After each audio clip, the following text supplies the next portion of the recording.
اپنے اخلاق اور اپنے کردار کو عمدہ رکھو، اس سے خون اور خاندان کی پہچان ہوتی ہے۔ تعلقات مختصر ہی صحیح لیکن منافقت سے پاک ہونے چاہیے۔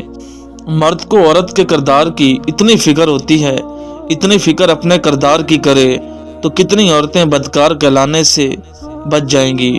اپنے ارادوں میں مخلص رہو، تم اللہ کی مدد کو اپنے ساتھ پاؤ گے۔ جس زبان سے جوڑ نکلنا بند ہو جائے، اس زبان سے نکلی ہر دعا قبول ہو جاتی ہے۔ کبھی کبھی ٹھوکریں اچھی ہوتی ہیں، ایک تو راستے کی رکاوٹوں کا پتہ لگ جاتا ہے اور سب سے بڑھ کر سنبھالنے والے ہاتھوں کا پتہ لگتا ہے۔ جب خدا کی حکمت سمجھ آ جائے تو دل ضد چھوڑ دیتا ہے۔ بابا جی کہتے تھے، بیٹا زندگی میں کچھ حادثات ایسے ہوتے ہیں جو سمجھا دیتے ہیں کہ ماں باپ کے سوا کوئی مخلص نہیں ہوتا۔ مرنے کے بعد رشتے دار بحث کرتے ہیں کہ روٹی ہماری طرف سے ہوگی، لیکن جب وہی بندہ بیمار ہو تب کوئی نہیں کہتا دوائی ہماری طرف سے۔ رسول پاک صلی اللہ علیہ وآلہ وسلم نے فرمایا، صدقہ اللہ تعالیٰ کے غصے کو ٹھنڈا کرتا ہے اور انسان کو بری موت سے محفوظ رکھتا ہے۔ اچھے وقت سے زیادہ اچھا دوست عزیز رکھو، کیونکہ اچھا دوست برے وقت کو بھی اچھا بنا دیتا ہے۔ مخلص انسان وہی ہوتا ہے جو بغیر کسی مطلب اور مفاد کے اچھے انداز سے بات کرے۔ کس نے کہا خدا نظر نہیں آتا؟ بس وہی تو نظر آتا ہے جب کچھ نظر نہیں آتا۔ سب سے گھٹیا انسان وہ ہے کہ جب تم سے اس کا دل بھر جائے تو وہ تمہاری خوبیوں کی نفی کرے، تمہارے راز فاش کرے، تمہارے اچھے برتاؤ کا انکار کر بیٹھے اور جو بات تم میں نہیں تمہارے بارے میں وہ کہے۔ اصل ایمان وہ ہے جو دل میں داخل ہو کر کردار میں ظاہر ہو۔ سچا انسان تھوڑا جذباتی ضرور ہوتا ہے لیکن منافق بالکل نہیں۔ نبی کریم صلی اللہ علیہ وآلہ وسلم نے ارشاد فرمایا، مسلمان کا صدقہ اس کی عمر میں اضافہ کرتا ہے اور بری موت سے بچاتا ہے، اور اللہ تعالیٰ اس کے ذریعے تکبر اور فخر کی بیماریوں کو زائل کرتا ہے۔ ماں کی ایک عادت خدا سے ملتی ہے، دونوں ہی معاف کر دیتے ہیں۔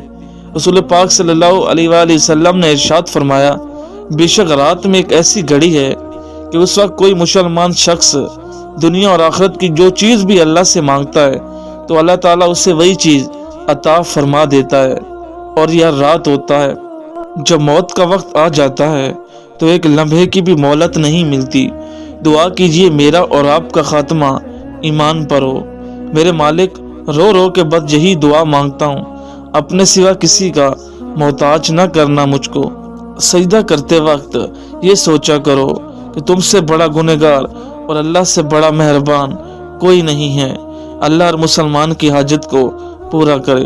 حقیقی طور پر آزاد ہونے کا واحد طریقہ ناکامی کے خوف سے آزاد ہونا ہے۔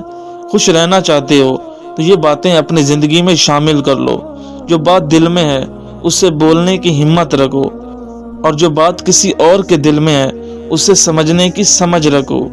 گزرے ہوئے کل کا افسوس اور آنے والے کل کی پریشانی ہمارے آج کو بھی خراب کر دیتی ہے۔ حقیقت تو یہ ہے کہ اللہ کے سوا ہر سہارا کمزور اور عارضی ہے۔ وہ خسارہ ہمیشہ یاد رہتا ہے جو کسی کے ساتھ دل سے مخلص ہو کر کھایا ہو۔ کوئی پرفیکٹ نہیں ہوتا، لگاؤ ہو تو ہم خوبیاں بھی تلاش کر لیتے ہیں اور بیزاری ہو تو خامیاں۔ اپنے الفاظ کے بارے میں محتاط رہیں، انہیں ادا کرنے سے پہلے سوچ لو یہ کسی کا وجود سمیٹ دیں گے یا بکھیر دیں گے۔ یہ تمہارے غلام ہیں اور تم ان کے بادشاہ۔ مطلب ہے تو ذکر ہے، ورنہ کس کو کس کی فکر ہے۔ حاصل اتنے رہو کہ قدر برقرار رہے۔ جتنے سجدے جوانی میں کر سکتے ہو کر لو، کیونکہ میں نے بڑھاپے میں لوگوں کو اکثر سجدے کے بغیر نماز پڑھتے دیکھا ہے۔ اپنے ذہنی آرام کے لیے ہر چیز کو مختصر کرنا سیکھیں۔ الفاظ، خواہشات اور احساسات اور لوگ ہمیشہ میٹھے الفاظ بولو تاکہ کبھی واپس لینے پڑیں تو کڑوے نہ لگیں۔ عزت نفس بہت قیمتی شے ہے، کوئی یاد چھڑائے تو چھوڑ دیا کریں۔ وقت، عادتیں اور خواہشیں دونوں بدل جاتی ہیں۔ خالق سے مانگنا سنت ہے، اگر دے دے تو رحمت، نہ دے تو حکمت۔ مخلوق سے مانگنا ذلت ہے، اگر دے دے تو احسان، نہ دے تو شرمندگی۔ درد سب کے دل میں ہے، فرق یہ ہے کہ کوئی لکھ رہا ہے اور کوئی پڑھ رہا ہے۔ مختصر رہو، مخلص رہو۔ ہمارا سب سے غلط گمان یہی ہوتا ہے کہ کوئی ہماری جگہ نہیں لے سکتا۔ تکلیف دینے کے بعد جتائی گئی محبت اور نظر انداز کرنے کے بعد دی گئی اہمیت کوئی معنی نہیں رکھتی۔ اس شخص کو کوئی نہیں بدل سکتا جس کو اپنے اندر کوئی غلطی نظر نہیں آتی۔ دنیا میں بدترین بھیک محبت کی ہوتی ہے، میں نے وہ بھی مانگی تھی۔ زمین پر سب سے خوفناک دشمنوں میں سے ایک وہ ہے جو آپ کا دوست ہونے کا دکھاوا کرتا ہے۔ راستوں پر نشانیاں وہی لوگ چھوڑ جاتے ہیں جنہیں پیچھے رہ جانے والوں سے ملنے کی خواہش ہو۔ بددیانتی، بے ایمانی، دھوکے اور انتشار کی اس بیماری سے اس معاشرے کو بچانا ضروری ہے۔ پسندیدہ انسان کے تلخ جملے انسان کو قتل کرنے کا درجہ رکھتے ہیں۔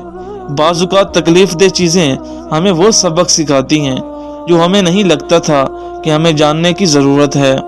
بعض تکلیفیں لوگوں کا اصلی چہرہ دکھانے کے لیے آتی ہیں۔ انسان سخت مزاج اس وقت بنتا ہے جب اس کی نرم مزاجی کا بہت سارے لوگ فائدہ اٹھا چکے ہوتے ہیں۔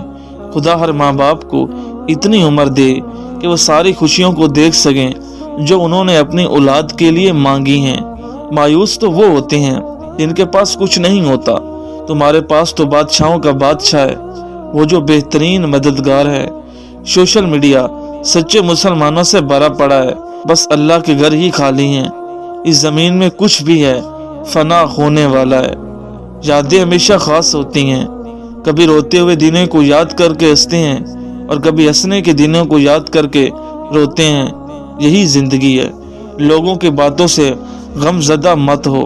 ہمارا اچھا وقت دنیا کو بتاتا ہے کہ ہم کیا ہیں، ہمارا برا وقت ہمیں بتاتا ہے کہ دنیا کیا ہے۔ دولت کے شوقین لوگ کبھی وفادار نہیں ہو سکتے۔ زندگی جی لیجئے ورنہ گزر جائے گی۔ جھاڑوں کی طرح صفائیاں دیتے ہوئے زندگی گزارنے سے کئی بہتر ہے بیلچہ بنو اور اٹھاؤ پھینکو ایسے لوگوں کو جو جینا حرام کر دیتے ہیں۔ جس معاشرے میں سب چلتا ہو پھر وہاں معاشرہ مشکل سے ہی چلتا ہے۔ صرف ایک ہی شخص آپ کی زندگی کو بدل سکتا ہے اور وہ آپ خود ہیں۔ زندگی کا پہلا غسل بھی کسی اور نے دیا اور آخری بھی کوئی اور دے گا، بس اتنی سی اوقات ہے۔ پر اکڑ کیسی اے انسان۔ زندگی میں 5 چیزوں سے جنگ ضروری ہے: جسم کی بیماری سے، دماغ کی جہالت سے، دل کے جذبات سے، شہر کے فتنوں سے، خاندانوں کے جھگڑوں سے۔